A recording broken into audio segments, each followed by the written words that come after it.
gens veulent venir, qu'ils viennent. Donc on avait vu cette histoire incroyable que la Torah est comparée au moineau.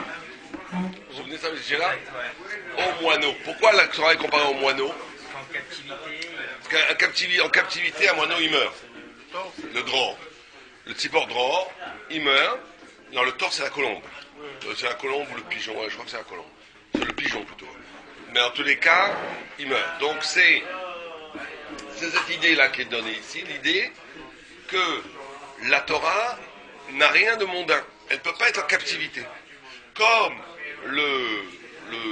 l'oiseau, il meurt quand il est capturé. La Torah, quand tu la ramènes à quelque chose de politique, de mondain, tu la tues. Tu la tues pas chaude, elle meurt. Il faut toujours redire ça. Si un Ben Torah, quelqu'un étudie la Torah, il fait les mêmes choses que quelqu'un qui n'étudie pas la Torah, sous un manteau de frac et de kippa et de chapeau, vaut mieux pas que, enfin je sais pas, vaut mieux pas, mais en tous les cas, c'est très problématique. Ça veut dire qu'il y a un problème. Si on reconduit les mêmes combats, les mêmes intérêts politiques, les mêmes intérêts etc., c'est un très gros problème. Parce que c'est un Chilul Hashem. Ça montre que genre la Torah, c'est pareil que tout. C'est ça le problème. D'accord? Et pourtant en Israël. Exactement. Si on dit, c'est le problème de tout ce qui est socialité. Dès que tu crées une société qui marche, alors la Torah, bon, actuellement, ça marche très bien.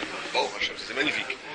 Ça marche tellement bien qu'il y a des dizaines de milliers de personnes qui s'investissent dans une carrière de Torah. Carrément, ils vont dans les shivot, après les shivot, ils vont à l'école de livre, après ils enseignent, ils ont des mariages où les beaux-parents donnent un appartement, enfin toutes sortes de socialités qui ne sont pas forcément négatives en soi. C'est bien, il faut bien toute cette matérialité autour de la Torah. Or, la matérialité, ça marche avec le kabod. Il faut bien donc tout ce kabod autour de ça pour que ça marche. Mais le grand danger de ça, c'est que la Torah devient quelque chose de purement social, purement matériel, purement domestiqué, comme on dit ici. Or, le moineau, dès que vous le mettez en cage, il meurt. La Torah, dès que vous la mettez en cage, elle meurt. C'est ça donc tout le problème de la Teiré. D'accord? D'accord, on avait vu ça. D'accord, on avait vu cette idée. Vous étiez là quand on avait parlé du moineau. Que la Torah, dès qu'elle est socialisée, dès qu'elle est mondanisée, dès qu'elle devient quelque chose de mondain, c'est fini, vous la tuez. Et ça, il faut savoir que c'est même au plus haut niveau. Hein. C'est quand même quelqu'un qui a étudié toute sa vie et tout, qui commence à rentrer dans le jeu de l'amour. Asseyez-vous. Si vous n'êtes pas là, on s'en fiche, c'est quoi ça? Non. Il y a les deux, c'est bien. Quand il a choisi le moineau... Pareil que le moineau, moi je connais rien, je ne suis pas du tout. Ouais. Le moineau, dès que vous le capturez, il meurt. Il paraît que c'est comme ça. En tous les cas, l'image, c'est vrai ou c'est pas vrai, on s'en fiche. Si l'image est prise par le Maharal pour nous dire que la Torah, dès que vous la socialisez, dès qu'elle devient quelque chose qui obéit aux lois de la société, aux lois du social... Mais qu'est-ce que ça veut dire, socialiser? Oh, ça veut dire quoi, socialiser? Allez-y, dites-moi vous. Faire sa Torah en fonction de l'homme, en fonction du regard de l'homme. Très bien, exactement. C'est ça qu'il faut se poser comme question. Est-ce que j'étudierai la Torah? Est-ce que je pratiquerai la Torah avec autant de ferveur si je suis seul dans une île déserte? Voilà. Pendant 20 ans, hein, pas pendant une minute, où je sais qu'on va venir me chercher. Pendant 30 ans, hein, toute ta vie. Alors, tu sais que tu vas rester dans une île déserte toute ta vie. Fini, tu n'as plus de société, et seul. Ça a encore un sens pour toi d'étudier? Si ça n'a pas de sens, ça veut dire que tu es socialisé. Tu fais les choses comme vous dites, exactement, bonne définition à la donner pour les autres. C'est-à-dire que la Torah, en vérité, c'est ça qui est terrible. Il y a des gens, après 120 ans, ils ont étudié la Torah toute leur vie, ils vont arriver, on va dire, on ne vous connaît pas, monsieur, ici. Comment on ne vous connaît pas? Vous n'êtes pas fiché. Comment vous n'êtes pas fiché?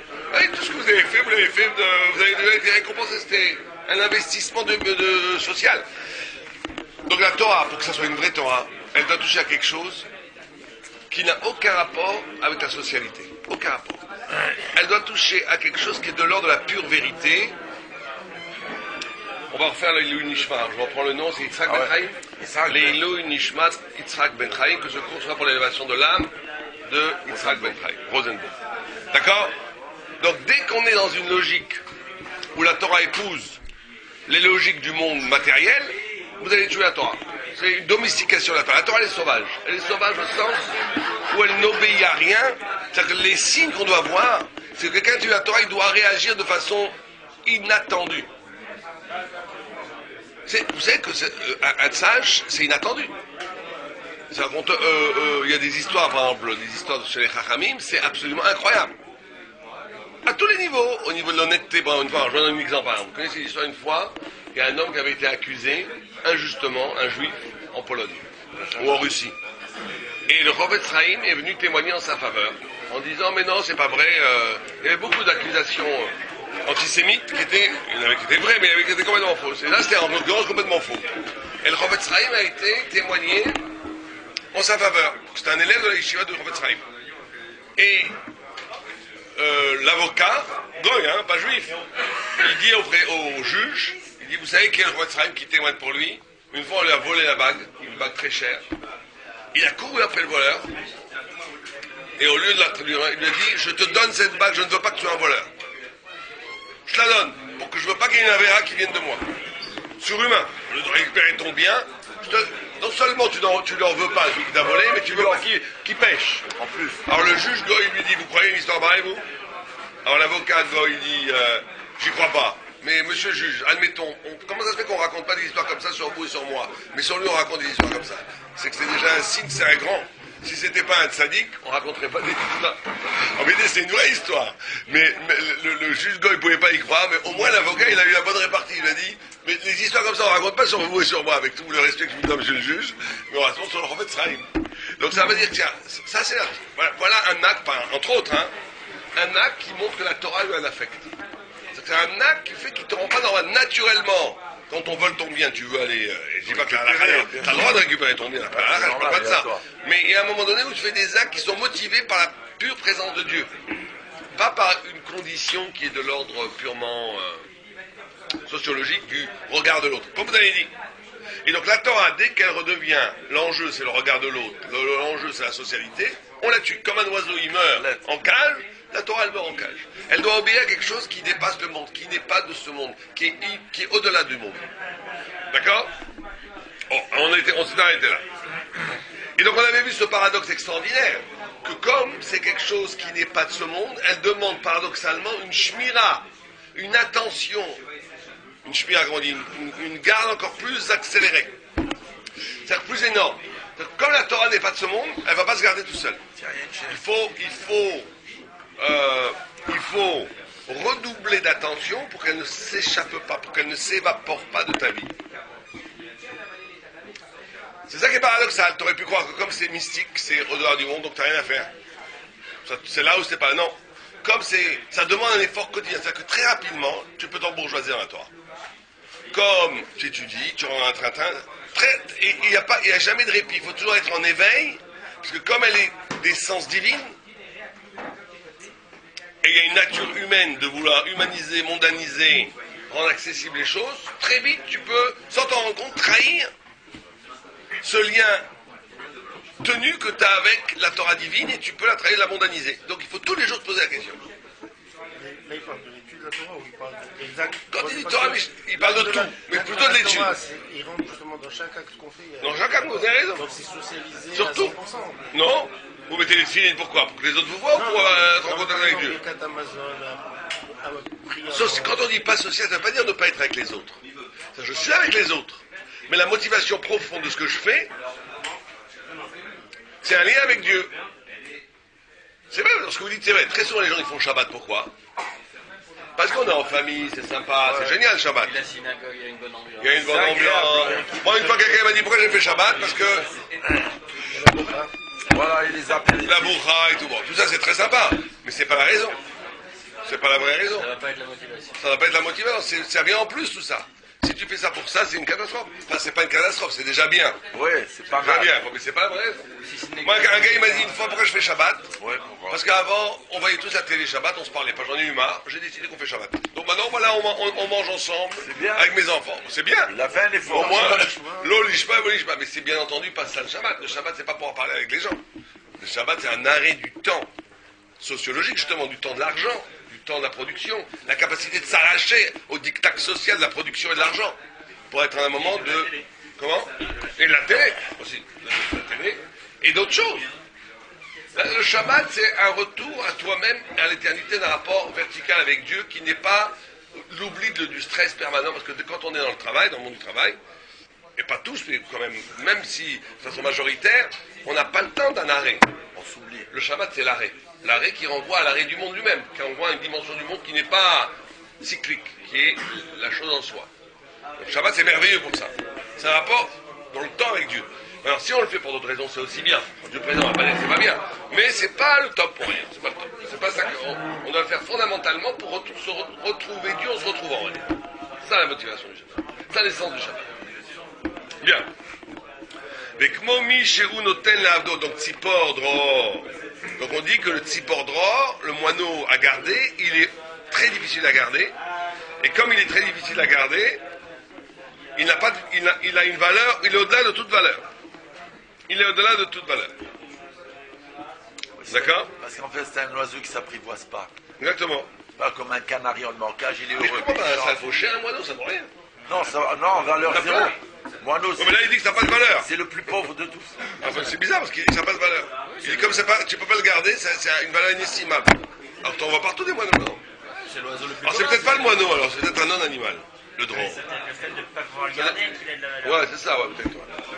Personne ne peut C'est ce que j'ai posséder. entendu du moineau maintenant. Et c'est peut-être un autre animal qui a la même qualité que le moineau. Il faudrait voir ce que c'est drôle, comment ils traduisent Sipor drôle. C'est peut-être le faucon, il est lui apprivoisable, qu'il le met comme ça à la main. Non, il faut peut-être l'hirondelle. Non, l'hirondelle aussi, je crois que ça se... Ouais, peut-être plusieurs oiseaux qui s'apprivoisent pas, mais celui-là, ça m'étonnerait sur le moineau parce qu'il dit qu'il a une valeur inestimable Je parce sais que... que le moineau, si on le met en cage, il mange plus rien, il se laisse mourir. Il se laisse mourir. Justement, la valeur inestimable vient du fait qu'il n'a pas à C'est ça, c'était pas une valeur financière. Vous savez qu'un moineau sur le marché, il vaut rien. Pourquoi est-ce qu'il devrait avoir de la... Ah, parce qu'il vaut rien, parce qu'il n'est pas utilisable. Parce que la Torah c'est gratuit, parce que... mais ça a la plus grande valeur. Voilà. Peut-être ça, je sais pas, c'est très possible. Et donc il dit, Oilanou, qui dit c'est très grave d'oublier la Torah. Qui dit le moment d'oubli de la Torah, quand tu oublies la Torah, quand tu étudies la Torah et que tu l'oublies, c'est pas juste un oubli intellectuel, j'oublie ce que j'ai appris. C'est quelque part une décision intime, profonde, qu'on fait inconsciemment, de renvoyer l'éternité en second plan et de s'inscrire dans la matérialité. C'est ça qu'il dit. Pour ça, c'est Oilanou. D'où l'injonction terrible de celui qui oublie la Torah. C'est que la Torah, elle dit, celui qui tue la Torah et qui l'oublie, et qui l'oublie, c'est comme s'il enterrait ses enfants vivants. C'est ça comment elle dit. Très dur comme... Bon, c'est vrai qu'il faut quoi. Ouais, mais ça nous échappe un petit peu. Ça nous échappe complètement, même pas que vous, nous aussi. C'est-à-dire que même ceux qui étudient à plein temps, ils ont du mal à comprendre ça, parce que c'est un phénomène mécanique presque, d'oublier que tu étudies. Non, mais ça sous-entend que les réalités de ce monde, elles ne sont pas à prendre en considération. Non, elles sont pas en considération, mais pas centrales. Toujours la même histoire avec le C'était une Maharal. analogie. C'est toujours le Maharal, il te dit, c'est une question. Le Maharal, si on voulait donner une image du Maharal, c'est l'image des cercles. Le Maharal, il ne rend rien nul, à part l'idolâtrie, tout est intéressant et tout est valable. Et le travail et le monde, et tout est valable, tout est valable. Le plaisir est valable, tout est valable. Mais une question de cercle. Qu'est-ce qui est au centre, qu'est-ce qui est périphérique? Et tout le jeu du Maharal, c'est ce jeu de variation. Et puis lui, il dit que toutes les erreurs dans le monde, c'est de déplacer le centre et le périphérique. Si le centre, c'est la Torah, alors là, tout le reste peut rayonner à côté. Par exemple, jouir de la vie, c'est magnifique. On n'est pas des insectes, nous.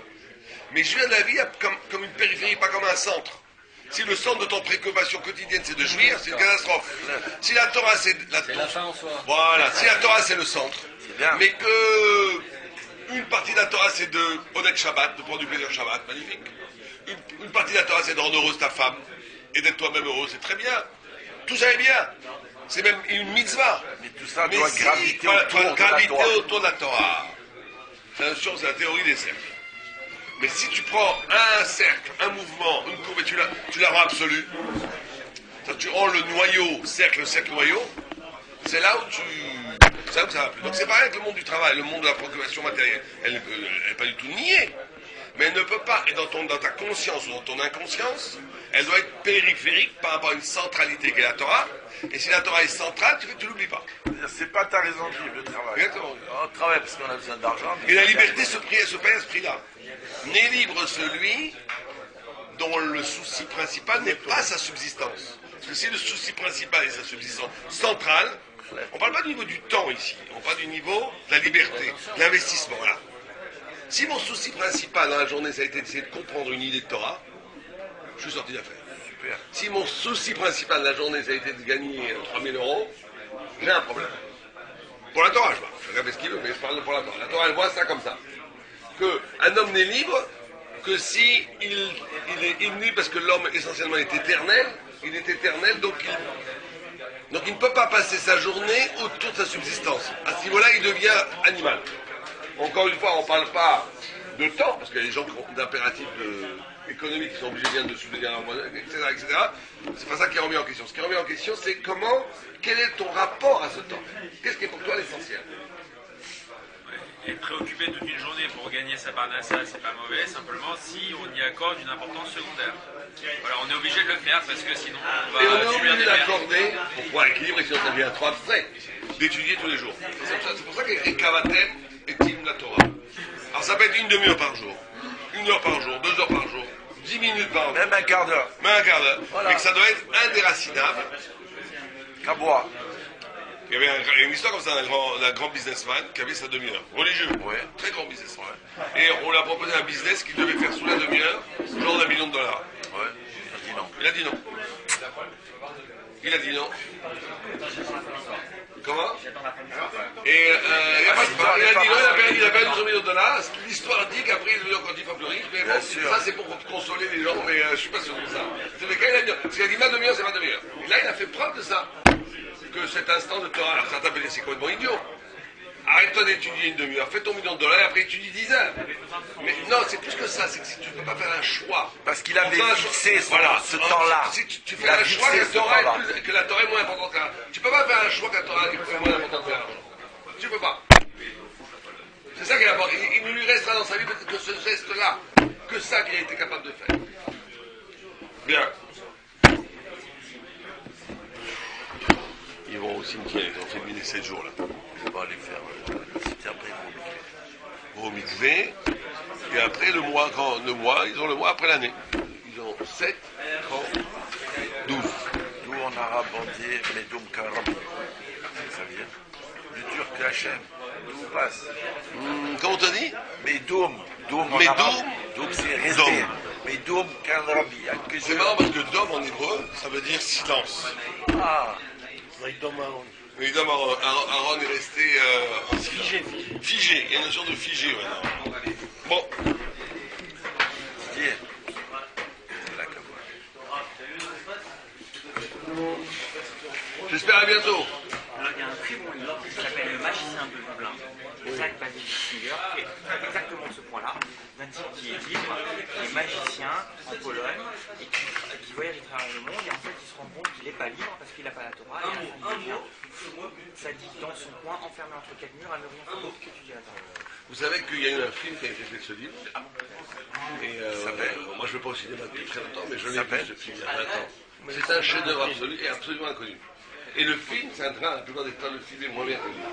Ce film-là est mieux que le livre. Je vous le conseille, alors je ne pas cher, pas de problème. C'est quoi Le le film? Le magicien du Nil. Et justement, c'est l'histoire d'une chouva. C'est le type, il Et le mec est génial, c'est un libre, magicien. etc. Il est magicien, il C'est un magicien, il a plein de femmes, il est un fou furieux, mais à la fin de Avec tout ça, c'était caché. le film est magnifiquement filmé, bien, il y a pas de scènes, tout ça. Et surtout, c'est magnifiquement joué. C'est d'une poésie et d'une beauté véridique. C'est les films de Torah, je sais pas comment il l'appelle. On peut le trouver. Il a le livre. Non, je ne vois pas du livre, je vois du film.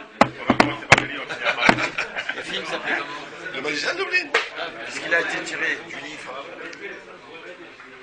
D'accord, allez, on continue. Alors il dit là maintenant, Oil à nous, malheur à nous, qui bidit faso al zé chez l'homme dit malra al menat tchachitishka. Aujourd'hui il dit, je ne sais pas pourquoi il dit ça le maral, il dit les gens ils étudient aujourd'hui à condition d'oublier. Il dit malheur à nous, les gens étudient al menat tishka. Vekva bianu pritat ador, les malins beperek sheni. Vekva beavonotenu harabim, utcha lahem adavar hazé, eter gamur, ad she'en echad mevakesh davar zé od.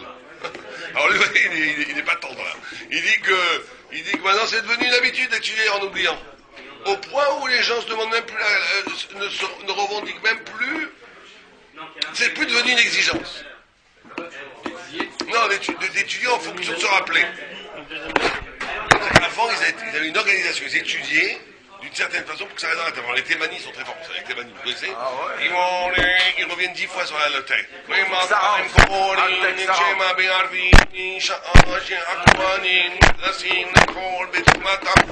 Et vous avez comme ça 100 enfants qui répètent 100 fois ça.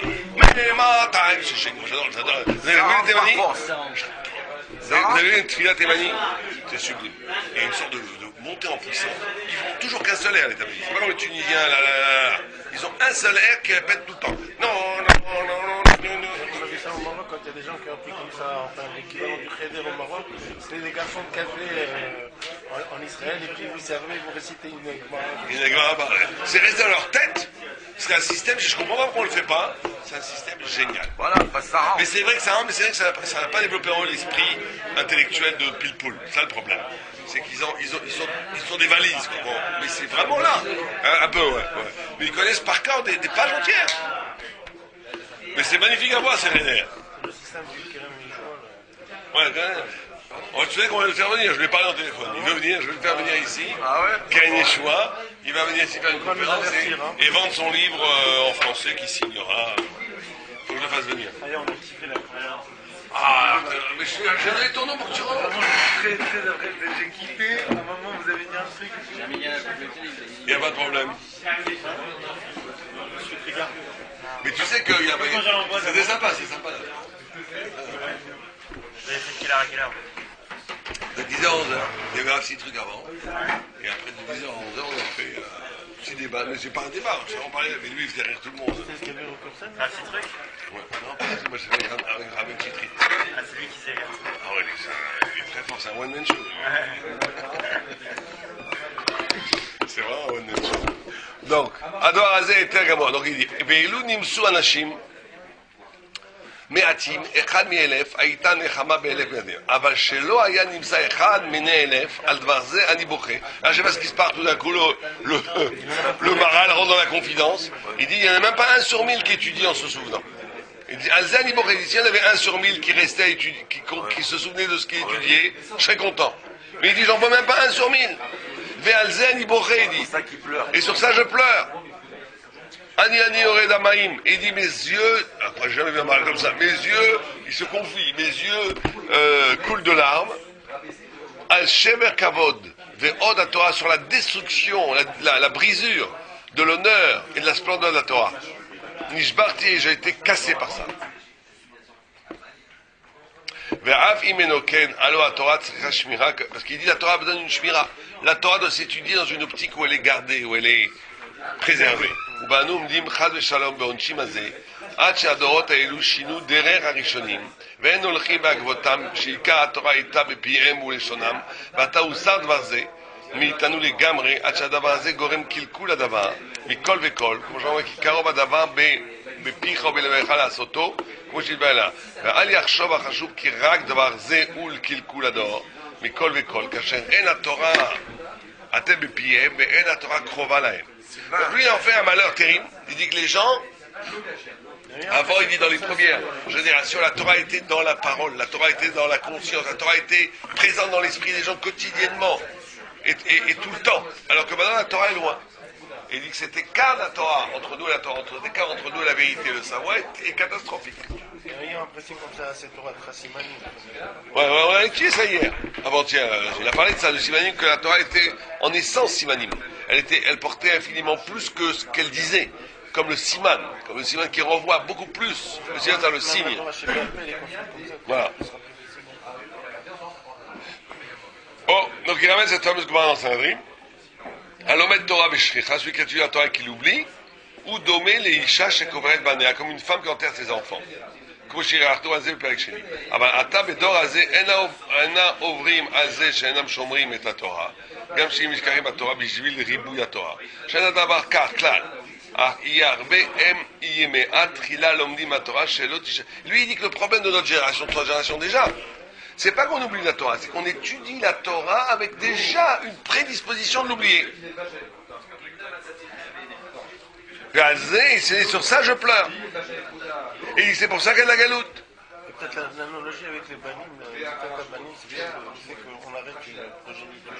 Voilà, On arrête la Torah de se propager. Tout à fait. Alors là maintenant il attaque le pilpoul.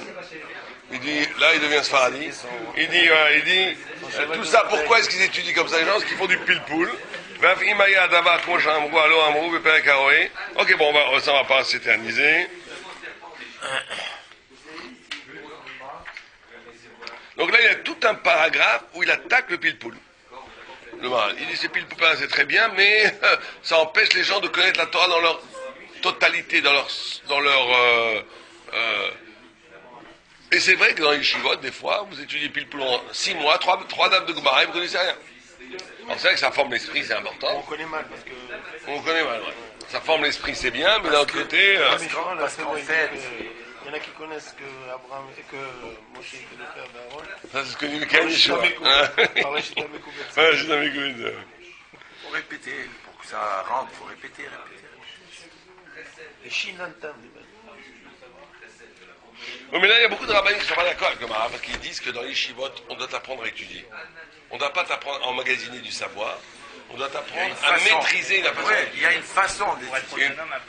Voilà. Et donc après, le kollel, c'est le moment où tu apprends. Mais c'est vrai que on reste là-dedans. Le problème, c'est qu'on reste là-dedans, et il y a une sorte de facilité aussi. Ça, c'est très agréable de dire des idées, de pilpouler, et de ne pas emmagasiner, faire l'effort d'emmagasiner un savoir profond et long. C'est vrai que c'est un problème. Enfin bon. C'est lui qui a institué la Mishnah dans l'étude. Et il dit que dans les conséquences de ça, c'est que le cachet, nitrachekum la Torah, chez la Torah ima Adam, quand la Torah devient loin parce qu'elle n'est pas présente dans l'esprit quotidiennement de façon intense tout le temps, à ce moment-là, il n'y a pas de mitzvot. Les mitzvot elles-mêmes sont des actes vides. Tout se tient. Si quelqu'un n'est pas habité par l'esprit de Torah, si quelqu'un n'étudie pas la Torah constamment, si quelqu'un n'étudie pas une Torah avec l'intention de s'en souvenir, c'est-à-dire qu'elle habite ton esprit, ton cœur et ton corps, alors même l'acte de la mitzvah est vide. Il faut être habité par la Torah. Mais comme il dit de façon aussi consécutive, celui qui ça, il n'a pas non plus de Hirat Shamayim, il n'a pas non plus de crainte de Dieu, parce que il n'y a plus de crainte de Dieu. Quand il écrit, s'il n'y a pas de Chokhma, il n'y a pas de Hira. Au Pirouche Zé qui a Hira, Kacher Adam Yeshlo, Karov El Hashem Idbara, Az Mekabel Hirato. Quand un homme est proche de Dieu, et comment est-ce qu'on est proche de Dieu? On étudie la Torah. C'est l'étude de la Torah qui te rend proche de Dieu. Quand tu es proche de Dieu, alors tu as la crainte, parce que quand tu es proche du roi, tu vois la grandeur du roi. Mais si tu es loin, si les considérations philosophiques toraïques de la pensée, pour toi c'est des choses secondaires, ce qui t'intéresse c'est l'argent, la présence, le boulot et tout, tu es dans la matière, tu ne peux pas avoir de crainte de Dieu, comment tu veux? Comment tu veux? C'est abstrait, c'est trop abstrait.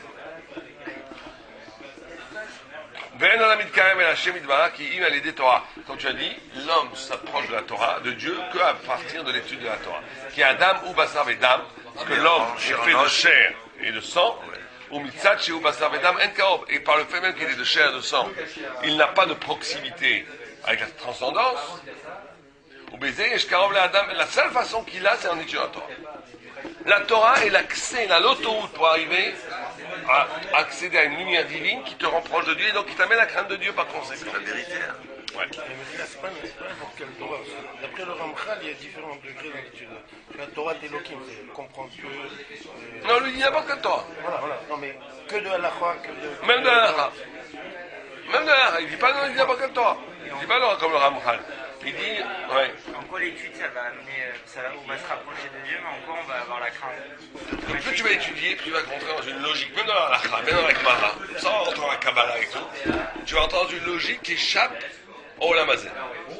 Tu étudies le choc encore, le tefillin, tout. C'est une logique qui divine. Donc ça va te ouvrir en toi la conscience de la proximité, de la présence et de l'évidence de Dieu, du Créateur. Donc tu vas avoir la crainte. C'est le plus important, c'est de sortir des logiques mondaines. Voilà, c'est ça. Voilà. Il faut sortir des logiques mondaines. C'est le plus important. Tant que tu es dans les logiques mondaines, alors les gens ils vous disent comme des fois ça fait de la peine. quelqu'un me dit une fois, qu'est-ce que vous faites? Vous priez toute la journée? J'en pas. Et vous redites la même chose. Ça, déjà, mais quelqu'un me dit, je comprends pas, on pourrait pas nous mettre à la télé aux émissions des choses modernes, montrez-moi ce qui est... Qu'est-ce que j'ai besoin de savoir si c'est passé il y a 3000 ans? Le mec, il est tellement loin, il comprend même pas rien. Pour lui, il est tellement dans la matière que la chose intéressante, c'est ce qui se passe aujourd'hui. Ce qui s'est passé il y a 3000 ans, ça ne l'intéresse pas. Tu t'es pas demandé une seconde que ce qui s'est passé, c'est peut-être infiniment plus intéressant que ce qui se passe maintenant. Non. Donc il est tellement formaté. Et donc l'important et donc c'est pour ça qu'il n'a pas dit la Shamaï. Comment tu veux lui demander après de mettre des filines et tout? Il comprend rien. Donc ce qu'il faut, la première chose à faire, c'est de ça. Ouais, bon. La première chose à faire, c'est de s'arracher de ce genre de logique qui sont structurées par le monde. Très bien. Or, ou baiser, Adam el Boro, il ne pense pas. Chez Adam ou Nirsha Bal Torah Bijvil chez Imiesh Lefanav Mishnah ou Gmara chez Oh, ce que vous dites. Il dit ça ne suffit pas d'avoir devant soi la Mishnah, les palpés, les lycées, les lités, la Kshot et la Koharim. Al Tomar Kizé Bal Torah, Shari En Torah Imo Rak et Shiu Chacham Veyodea les palpés. אבל מה שהיה לומר עליו כשהוא בעל תורה? רק אם התורה היא עמו קודם ויכול לפלפל וליישם וליתן תורה זה הוא חכם בתורה אשר הוא עצמו. אבל שיקחו שם בעל תורה כאשר הובא לפניו שיטת הלכה והוא מקשה ומתרץ בה, מה שהיה שם בעל תורה דבר זה אינו כלל רק שהוא חכם ויודע לפלפל. Il dit, un homme qui s'amuse à faire des pilpoulim, ça montre juste qu'il est intelligent. Ça montre pas qu'il a la Torah vraiment en lui. Donc être avec la Torah, c'est pas simplement être capable de mépalpen, ça veut dire de raisonner à partir d'un texte. C'est d'entrer cette Torah si profondément en toi qu'elle est vivante en toi. C'est ça qui est important. Il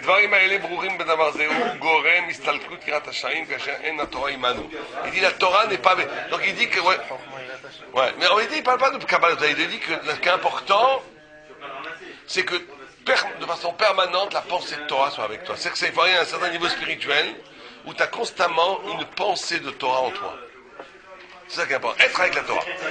C'est pas la démarche intellectuelle pour le maral, c'est pas les pilpoulines, c'est pas... Qu'elle soit ancrée en toi. Ancrée en toi au point que c'est ça qui t'intéresse. Voilà, ouais. Moi j'avais un arabe qui disait, on arrive à quelque chose quand on réfléchit, autour de laquelle on n'a absolument pas besoin de réfléchir, on est seul. Qu'est-ce qu'il a voulu dire Tosfot? Qu'est-ce que ça veut dire cette gloire? C'est bizarre de comparer la Torah à un moineau. Tu commences à réfléchir seul. Tu commences à réfléchir, ça te prend la tête. En vulgairement, il faut que ça soit une prise de tête. Voilà. Tu te dis, ça me prend la tête. Qu'est-ce que la Mara il a voulu dire en disant que le pile-poule, c'est pas la Torah? Pourtant, bon, j'étudie quand je fais le pile-poule, c'est magnifique. Se poser des questions. Ne pas vivre la Torah comme une surface extérieure. C'est la religion, c'est extérieur. Il faut que ça m'interpelle au point que ça m'habite et que ça devienne un questionnement, un raisonnement et que je réfléchisse sur ça. Ça m'interpelle. Voilà, c'est ce qu'il faut. Mais lesquels l'homme des Torah, Amarbi Beishiva, Chasku Mitchasku Be'at Torah Elokenu Ve'amdu Na Befritza Azot Ve'ilchu Be'akavat Arishonim Shetinitam Amud Torah Ve'tikablu Schar Kulam Kedirtiv. Il dit, et donc ceux qui décident de s'asseoir, d'étudier la Torah, d'étudier les Rishonim, de ne pas étudier pour montrer qu'ils sont brillants, les pilpoulis, mais pour essayer de comprendre toutes les chitotes, ils vont avoir le mérite de tout le monde. C'est un immense mérite. Il est pour le pilpoul? Non, il n'est pas pour le pilpoul, il est anti-pilpoul. Non, d'une manière générale, je sais, mais dans ce qu'il dit, là, il est contre. Non, il dit, au contraire, ceux qui font du pilpoul, c'est nul. Il est contre. Non, il dit que le pilpoul, c'est bon dans un certain cas, non? Il dit que c'est bon que si c'est Torah Imanu. Torah Imanu. Torah Imanu. ובמקום שהיו בארצות אלו החכמים גדולים, אשר כל העולם שותים ימיהם ובעל מעשים כמו רש"י, רבנו תם, בעל לתוספות, נשמתם תחת כיסא הכבוד, יש להם מהלכים עם חוכמי הלב, הראשונים, התנאים והאמוראים, ועתה בארצנו אלו אבותינו הרבים והעצומים נשכחים מהתורה לגמרי. Voilà, il parle de ça, on dirait un article de contemporain. Il y a l'époque, au Moyen-Âge, Rashi, Rabbeinu Tam, Rambam, Rashba, Ritva, la Torah était vivante, mais là, après, quand il n'y a plus rien, c'est le désert. J'ai jamais vu un Rambam comme ça. Jamais le Rambam parle de façon... Le Maral parle toujours de façon tout le temps. Là, c'est carrément une chronique de son temps. Il était en colère ce jour-là contre les gens qui étudient. Mais Barour, c'est clair pour moi, dit-il. Kimi Hashem Ifrosh Bizé, ou Mahia Gamken Acherim Larzik. Il dit non seulement il faut s'éloigner de cette mode du pilpoul, mais il faut aussi crier sur les autres. Mais la règle d'avoir Shiur Mevatel la Torah, il dit que c'est un bitul Torah. Qu'il coule Yamé à Talmidim, et que ça endommage les Talmidim.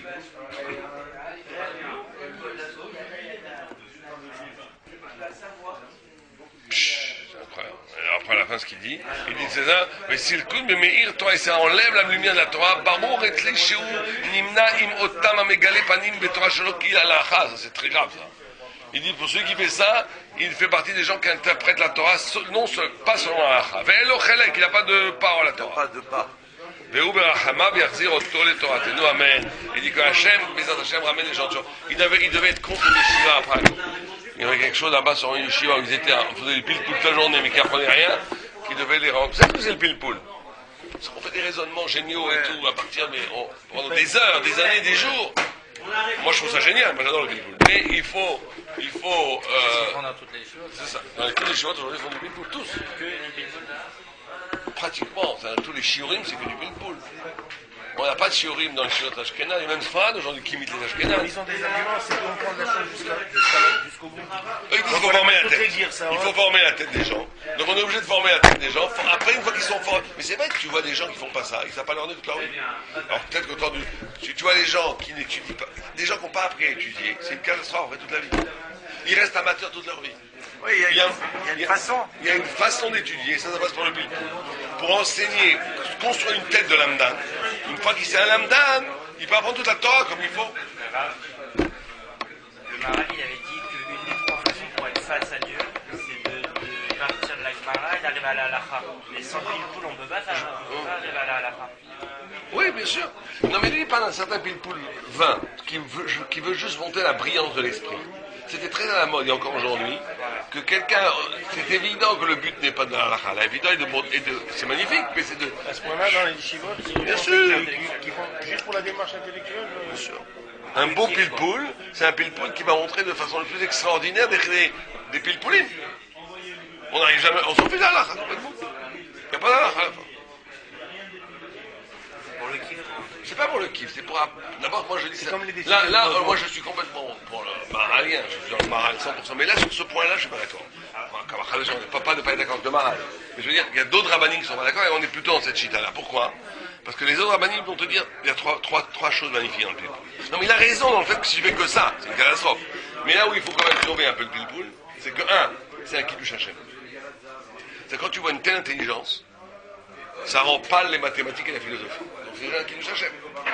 C'est extraordinaire. Donc c'est comme vous faites. Alors, Yosef, par exemple, c'est pas une intelligence, c'est une transformation. Oui, mais c'est pas pile-poule, justement. C'est pas visible. Alors on peut donc arriver. Non, mais c'est pas visible. Avec tout le respect que j'ai de Rabbi Ben Yosef, c'est simplement une connaissance encyclopédique énorme, mais tu ne vois pas une. Il n'y a aucun arrivé. Voilà, mais tu vois pas une démarche, tu vois pas un raisonnement intellectuel qui va t'éblouir. Tu vois pas ça, Charles. Quand il ramène toutes les méthodes. Oh, mais c'est pas un raisonnement. C'est qu'un ordinateur, c'est magnifique. Je dis pas content, mais c'est pas éblouissant au niveau de la démarche intellectuelle. Donc t'écoutes un Bilbo dans Raphaël Et pourtant, c'est lui qui arrive à donner la halakha. C'est pas que lui. C'est pas le pélic. Je crois que Rav de Brisk, il n'est pas capable de donner la halakha, il le donne. Donc non, c'est deux chitotes, moi je critique rien du tout. Mais donc un premier dans le Bilbo, c'est que ça montre une intelligence exceptionnelle. Deux, c'est aussi parce que ça forme la personne. C'est important parce que ça forme intellectuellement comment raisonner d'un point de vue Torah. C'est important de savoir comment raisonner d'un point de vue Torah. D'accord? 3, c'est aussi parce que c'est peut-être la seule chose qui ouvre l'esprit juif. Est-ce qu'on a vu cette démarche dans les Amoraïm, les Samouraïm? Moi je dis que oui. Les Géonim? Je dis que oui. Quand tu prends des Gmarot dans les Vamot, tu prends des Gmarot dans Zvachim, c'est Bilboul. Quand tu prends Rabbeinu Tam, c'est Bilboul. Quand tu prends même des Rashba dans Sfarad, c'est du Bilboul. Très souvent, c'est des crétins qui sont du vrai Bilboul. Alors que ça a été plus accentué encore, d'accord, mais l'essence est déjà là. Pour ça, je trouve que c'est un procès qui, autant du Maral était sûrement justifié, parce que c'était Rav Polak. C'est Rav Polak qui a inauguré. Et c'était plus ou moins autant de temps, c'était en Pologne, 50 ans allemand. Et peut-être que ça a pris une envergure trop grande, comme toute chose poussée, que si tu fais que ça de la journée, et que tu passes un an à étudier 2 pages de Gemara en Iyun, c'est très bien, mais à un moment donné, il faut apprendre. Donc c'est forcément négatif. Mais on ne peut pas entraîner le but comme ça, quelque chose de... Maintenant, dans le Shabbat, il nous dit que quand on va arriver là-bas, on va nous poser plusieurs questions. La première, c'est est-ce qu'on a été honnête dans les rapports commerciaux. Ouais. Après, c'est est-ce qu'on a fixé du temps de Torah. Et je crois que le troisième, c'est est-ce qu'on a fait justement des raisonnements à partir de la Torah. Ouais, on s'est demandé si on a fait du pile. Ouais, tout à fait. On va en faire. Bien.